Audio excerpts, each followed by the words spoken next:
आप दोनों की तो सुलह हो जाएगी, लेकिन जो आपका इमेज वहाँ ख़राब हो गया है वो फिर इट्स टू। मैं आपको बता रहा हूँ, अगर आप उन्हें यही कहते रहेंगे गुस्सा बहुत है गुस्सा बहुत है, कभी ठीक नहीं होना। वुमेन और मैन दोनों को लव चाहिए, लेकिन मैन को किस तरह का लव चाहिए वो सुने। Man need a kind of love that is number 1 trusting, accepting and appreciative. ये बात याद रखें कि ख़वातीन जो हैं उन्हें जो बात होगी वो फ़ौरन बात करना पसंद करेंगे। तो ये मेन को पहले से अंडरस्टैंडिंग होनी चाहिए। ये तो बाकायदा देखें ना, हदीस में भी मेंशन्ड है ये बात, कॉन्टेक्स्ट है ना हदीस का कि वुमेन लाइक टू से इट आउट और व्हाट दे से दे डोंट मीन। जैसे इस किताब में बड़ी एक मज़े की बात है कि उनकी लैंग्वेज टोटली डिफरेंट है। If they are saying something के मुझे आपसे कभी खैर नहीं मिली, तो उनके लैंग्वेज में कभी से मुराद है अभी। अगर आप उसको लिटरल ले लेंगे ना कभी, और आप भी बिल्कुल उस तरह बन जाएंगे, उस तरह बनने से मुराद है आप भी वो इमोशंस एग्जिबिट करेंगे, तो फिर मसले बढ़ेंगे। तो उनकी लैंग्वेज में कभी से मुराद है अभी, उसके बाद वो खुद ही जो है वो उसको सेटल कर लेंगी, नॉर्मल हो जाएंगी। तो मसला ये होता है कि जब मैन भी सेम फ्रीक्वेंसी पे आ जाते हैं तो फिर लड़ाई झगड़े जो है वो बढ़ जाते हैं। इसलिए बात यह है कि हमें समझना चाहिए कि उनका मैकेनिज्म ये है कि उन्होंने निकालना है, और अगर आप नहीं सुनेंगे तो वो फिर दोस्तों में निकलेगा या बहन के पास निकलेगा, या वो इन वर्स्ट केस सिनेरियो वालदा के पास निकलेगा, और आप दोनों की तो सुलह हो जाएगी, लेकिन जो आपका इमेज वहाँ ख़राब हो गया वो फिर इट्स टू लेट। ठीक है ना, वहाँ बात निकल गई। तो इसलिए ये कि तरबियत ही ऐसी हो कि आप दोनों में केमिस्ट्री ऐसी हो, बॉन्डिंग ऐसी हो कि सुन लें एक दूसरे की बात। और वुमेन को भी ये चाहिए कि वो ये समझें कि मैन रबर बैंड्स की तरह है, सुनाएं ज़रूर, लेकिन ये कि इतना ज़्यादा नहीं कि वो बिल्कुल ही उसका एक पॉइंट थ्रेशोल्ड रीच कर जाए और वो बिल्कुल ही फट जाए। ये दूसरी बात है। तीसरी बात ये कि मैन प्रॉब्लम सॉल्वर है अकॉर्डिंग टू दिस बुक, और वुमेन जो है वो निटी ग्रिटीज़ में जाती है। इसमें कोई डिग्रेडेशन नहीं है। प्रॉब्लम सॉल्वर से मुराद है कि they will like to solve the issue फ़ौरन से, अच्छा ये हुआ है, इसका ये सोल्यूशन है। लेकिन ये कि ख़वातीन को अकॉर्डिंग टू दिस बुक ये पसंद है कि वो निटी ग्रिटीज़ डिटेल्स भी बताएं, थोड़ी स्टोरी टेलिंग भी हो, और ये एक पॉजिटिव भी है उनका, बहुत पॉजिटिव है। इसीलिए आपको पता है कि सलीका शुआरी और ये निटी ग्रिटीज़ में जाना, एक्सीलेंस के लेवल पे जाना। आपने देखा है कि मर्द एक होम में दावत अरेंज करे और ख़वातीन करें तो कितना ज़मीन आसमान का फ़र्क है। हम मेल जो है वो तो प्लेटें भी नहीं, वो डब्बे खोले उसी में टिक्के शिक्के मंगाए, उसी में खाना खाया, ख़त्म। लेकिन ये कि वहाँ पे आपने देखा है कि बेहतरीन बर्तन, हर चीज़ जो है वो लेवल की होनी चाहिए। ये फ़र्क है ना, निटी ग्रिटीज़ और डिटेल्स में जाना। और मैन ये कहते हैं कि बस काम होना चाहिए। मेजॉरिटी की ये नेचर है, एक्सेप्शंस हो सकती हैं, लेकिन मेजॉरिटी यही है, रूल यही है, जनरलिटी यही है। तो ये भी समझना चाहिए। इसमें इतना फ्रस्ट्रेट होने की ज़रूरत नहीं है अगर आपके शौहर या कोई मेल जो है वो कैजुअल है। इस कैजुअलपन को हम इरिस्पॉन्सिबिलिटी कहिए तो इरिस्पॉन्सिबल नहीं है वो, उसकी नेचर ही ऐसी ना। कैजुअलपन थोड़ा है मेल में, मेल थोड़ा रॉ होता है, उसकी बायोकेमिस्ट्री ऐसी। अब वो केमिकल टेस्टोस्टेरोन में समझाने बैठ जाऊँ तो फिर वो बहुत क्लास लंबी हो जाएगी, लेकिन ये कि दैट्स हाउ इट इज़। उसको थोड़ा सा नाजुक करना और बैलेंस करना, यही इसीलिए तो शादी है। अगर वो भी पहले से नाजुक है, वो भी बिल्कुल वही चीज़ है जो आप चाह रही हैं, तो फिर क्या, फिर तो बैलेंस ही नहीं हुआ। अल्लाह ताला कहते हैं कि हमने दोनों को मुख्तलिफ बनाया है, डिफरेंट हैं दोनों, और they both complete each other, they both complement each other. ये है असल में बात। तो जाहिर है कि वो चाहता है मसला फ़ौरन से हल हो, वो प्रॉब्लम सॉल्विंग की तरफ जाता है। थोड़ा सा मर्दों को भी समझना चाहिए कि ज़रूर सुन लें स्टोरी टेलिंग वगैरह, और थोड़ा कमेंट कर दें कि अच्छा ऐसे हुआ ऐसे हुआ। तो ये बातें सीखनी चाहिए, ठीक है ना। बाकी ये कि वुमेन को सीखना चाहिए कि मैन कैजुअल होते हैं, मैन जो है वो प्रॉब्लम सॉल्वर की तरफ प्रॉब्लम सॉल्विंग करता है, शायद उसमें वो वाली नज़ाकत नहीं है जो आप एक्सपेक्ट कर रही हैं। चौथी जो बात यहाँ पर है वो ये है कि man are motivated when they feel needed. ये बहुत इंपॉर्टेंट पॉइंट। मैन को मोटिवेट आपने करना है तो आप उन्हें साबित करें कि तुम्हारी ज़रूरत है। अगर ताने दे दे के आपने उन्हें यह साबित कर दिया कि तुम वर्थलेस हो, और आप अपने रवैये से साबित ही नहीं कर रहे कि तुम्हारी ज़रूरत है घर में, तो वो मोटिवेटेड नहीं होगा, वो जो है टूट जाएगा, जैसे वो रबड़ बैंड वाली मिसाल है। क्योंकि दैट्स हाउ मैन आर। ये आप भी एक्नॉलेज करेंगे और साइकोलॉजिकली भी प्रूवन है। कई अहादीस देखें, अल्लाह ने कव्वाम क्यों बनाया? कवाम का काम क्या है? कायम करने वाला। कवाम को ये पसंद है कि मुझ पर डिपेंडेंसी की जाए।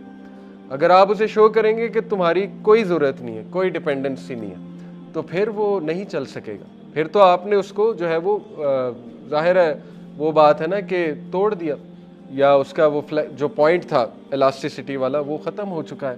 तो इसलिए मैन को मोटिवेट करना है तो आप उन्हें बताएं कि आपकी ज़रूरत है और यू डिपेंड ऑन दैम। चाहे इसको फेक करना है कर लें, लेकिन ये कि man will definitely feel motivated. Women are motivated when they feel cherished. बहुत फ़र्क है।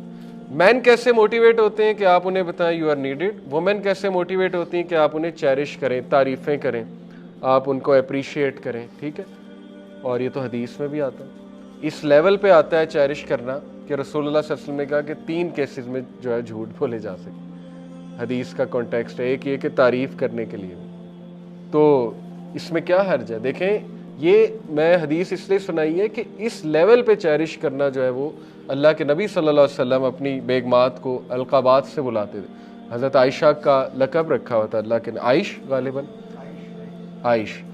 तो मोहब्बत से बुलाना, अलकाबात देना, चेरिश करना, नॉर्मल रहना, उस तरह से ज़ाहिर है वेव्स की तरह ना होना, बल्कि जो आपकी नेचर है कंपोज्ड। वुमेन भी कंपोज्ड होती हैं, बिल्कुल ऐसी कोई बात नहीं है, लेकिन ये कि ज़रा फ़र्क है, नेचर में थोड़ा सा फ़र्क है, तो ये बात ज़रूरी है। Man need a kind of love, ये भी बड़ा ज़रूरी एक फ़र्क है। देखें, वुमेन और मैन दोनों को लव चाहिए, लेकिन मैन को किस तरह का लव चाहिए वो सुने। Man need a kind of love that is number 1 trusting, accepting and appreciative. ये साइकोलॉजिस्ट की बात बता रहा हूँ। नंबर 1, उन्हें पसंद है कि उन पर ट्रस्ट किया जाए, लेकिन ये कि मेल अपने एक्शन से भी साबित करे कि वो ट्रस्टवर्दी। सिर्फ ये नहीं कि एक्शन उसके ज़ीरो हैं, करना उसने कुछ नहीं और वो एक्सपेक्ट करे कि उस पर ट्रस्ट किया जाएगा, वो तो फिर बैलेंस डिस्टर्ब हो गया ना। आपने भी तो कुछ बैलेंस इस्टेब्लिश करना है ना। तो मेल्स को पसंद है वो वाली मोहब्बत जिसमें ट्रस्ट शामिल हो, कि यू आर ट्रस्टिंग मी, कि मैं एक बात कर रहा हूँ तो ट्रस्ट है बेगम को।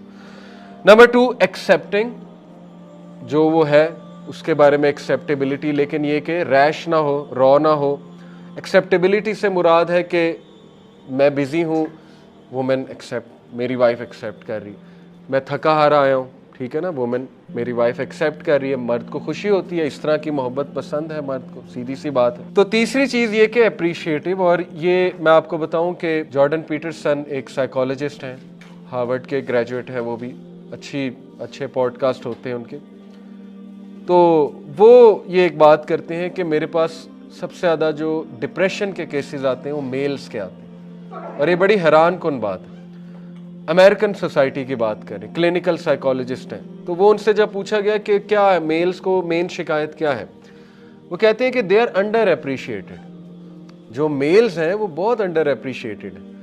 तो उसकी खैर वो एक पूरी डिटेल देते हैं कैसे स्टडीज़ में भी अंडर अप्रिशिएट, यानी मेल से एक्सपेक्ट किया जाता है कि बहुत सुपर डुपर स्ट्रॉन्ग है, इसको अप्रिसिएशन की ज़रूरत नहीं है। तो ऐसा नहीं है।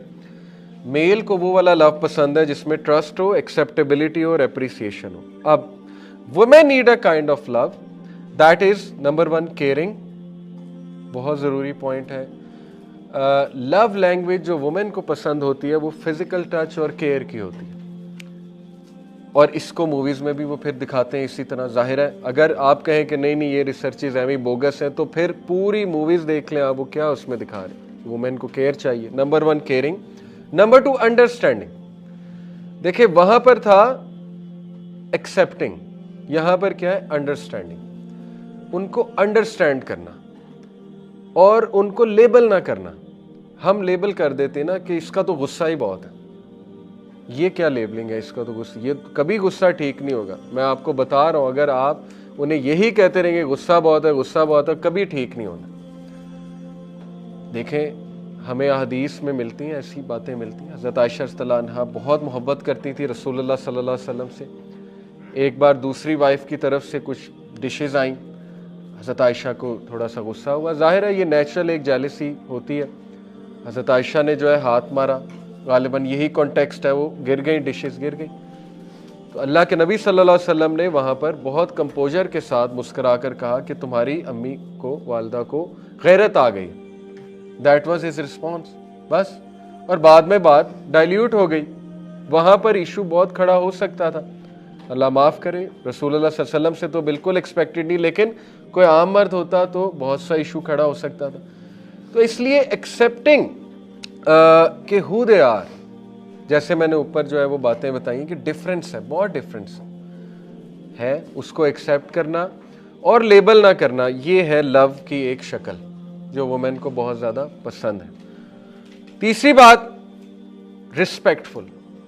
यकीन करें 80% नहीं तो कह लें 6 आउट ऑफ 10 जो शिकायत हैं, जो हमारे पास डाटा मौजूद है, हमारा एक डिपार्टमेंट है यू मैटर, उसमें बाकायदा डाटा हम लिखते हैं, फॉर्म देते हैं, उसमें बताते हैं आपको कंप्लेंट क्या है, उसका डाटा इकट्ठा होता है, हमारे पास वो डाटा आता है, उस डाटा की बेसिस पे हम टॉक्स डिज़ाइन करते हैं। तो उस डाटा के मुताबिक मैं आपको बता रहा हूँ कि यकीन करें जो मेरे पास मौजूद है, 6 आउट ऑफ 10 की शिकायत ये कि मेरी रिस्पेक्ट नहीं करते ख़वातीन की अपने हस्बैंड के बारे में या मेल्स के बारे में, कि ये डिसरिस्पेक्टफुल है, मेरे पेरेंट्स की रिस्पेक्ट नहीं करते, ठीक है ना। हज़रत मोहम्मद सल्लल्लाहु अलैहि वसल्लम, हज़रत आयशा, हज़रत खतीजा की जो दोस्तें थी, इवन उन्हें भी गोश्त भिजवाते, दोस्तों की बात कर रहा हूँ, रिलेटिव्स तो बात की बात है, अप्रिशिएटिव थे, एक्नॉलेज करते थे, रिस्पेक्ट करते थे। तो ये एक शिकायत बड़ी ज़रूरी है उनकी, क्यों? क्योंकि उनके लव लैंग्वेज में रिस्पेक्ट बहुत जो है वो ज़रूरी है। तो ये 3 चीज़ें याद रखें कि केयरिंग, अंडरस्टैंडिंग और रिस्पेक्टिंग, रिस्पेक्टफुल। देखिए अब वो टाइम्स नहीं है जो हमारे आबा अजदाद के टाइम्स होते थे, खड़े खड़े बेइज्जती कर दी, खड़े खड़े इंसल्ट कर दी, समझा ही कुछ नहीं, ओपिनियन ही कुछ नहीं लिया। यही है ना, पुराने कल्चर में चले जाए यही है। ये नहीं है, ये कल्चर इस्लामिक कल्चर नहीं है। आप जितनी मर्जी दलीलें दे लें, हदीस से नहीं साबित हो रहा ये वाला कल्चर। रसूलुल्लाह सल्लल्लाहु अलैहि वसल्लम साथ बैठ के खाना खाते थे, एक थाली में खाना खाते थे। बहुत सी बातें हैं जो मैं यहाँ बयान कर सकता हूँ, शायद लोगों से हजम ना हो, लेकिन ये कि कल्चरल चीज़ों को नहीं प्रेफरेंस देनी चाहिए ओवर द इस्लामिक थिंग्स, जो इस्लाम ने हमें गाइडलाइंस दी हैं। वाइफ का ओपिनियन बिल्कुल मैटर करता है, स्पेशली इन होम, जो घर से मुतालिक जो है वो रवायात हैं या घर से मुतालिक जो मामलात हैं, बिल्कुल मैटर करता है, उसमें वो इक्वल्स हैं। लेकिन एक मर्द को एक दर्जा फजीलत है अकॉर्डिंग टू कुरान, उसकी बहुत सी वजूहात हैं, वो फिर बहुत सी साइंस है कि मर्द को एक दर्जा फजीलत बिल्कुल है, और मर्द वली भी है, चाहे बात हजम हो या ना हो किसी से, लेकिन यही बात दुरुस्त है और इसी तरह जो है वो रिलेशनशिप्स चलते हैं।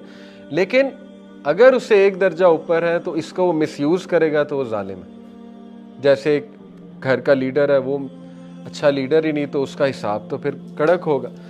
तो ये बात है असल में कि समझ लें कि मैन को लव चाहिए ट्रस्टिंग, एक्सेप्टिंग, अप्रिशिएटिव, वुमेन को लव चाहिए केयरिंग, अंडरस्टैंडिंग और रिस्पेक्टफुल। अगर हम इसी चीज़ को मद्देनज़र रखें और अंडरस्टैंडिंग उन्हें शो करें तो आप देखेंगे बहुत से हालात नॉर्मल हो जाएंगे और मामलात वहाँ तक पहुँचेंगे नहीं। ठीक है, ये बहुत हिकमत की बातें हैं, ये साइकोलॉजिस्ट तो आप कर रहे हैं, लेकिन सीरत से ये बातें कब से साबित है और कुरान और हदीस से बातें बिल्कुल साबित है।